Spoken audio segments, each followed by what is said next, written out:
Although Freddy Krueger is definitely at his scariest in Nightmare 2, see my "Is This the Scariest Freddy" video, my overall favorite look and portrayal for the character is actually not Part 2 Freddy, but in fact the version seen in New Nightmare.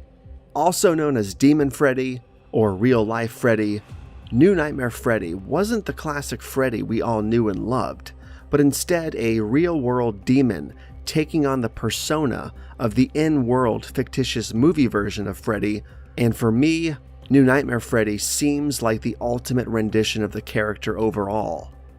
It was a bit sad to have classic Freddy relegated to a fictitious character for the sake of playing with real-world tropes, because this meant that classic Freddy didn't actually exist within the canon of this film.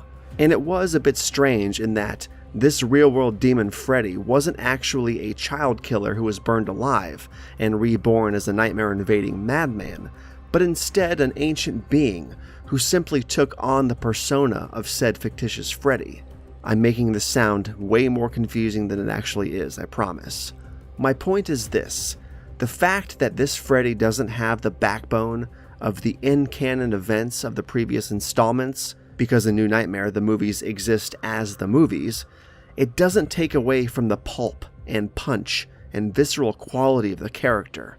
He's big, he's mean, he's jacked, he's got white eyes, he's got an organic glove, black leather pants, a big black trench coat, an inverted sweater. I mean, what's not to love about this Freddy? I was slightly saddened to see them return to the fake, fictitious Freddy Krueger of the actual franchise for Freddy vs. Jason, versus keeping the quote-unquote real-world approach of New Freddy alive and well for succeeding sequels, but I can also understand why they did that.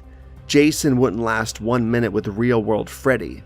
As a matter of fact, no one would, hence the return to the Freddy of the original canon. And this is coming from a guy who considers Jason Voorhees to be the best slasher villain of all time. New Nightmare Freddy is just too much of a juggernaut for any other slasher icon. And don't fucking tell me, well, he would be no match for Pinhead. Well, you're fucking right, but you're also a fucking moron because Pinhead is not a slasher icon. But I digress. New Nightmare Freddy is evil, slick, serious, cunning, and I have no doubt that he would whip classic Freddy's ass all over Dreamland if he were to ever somehow square off against him. What do you think?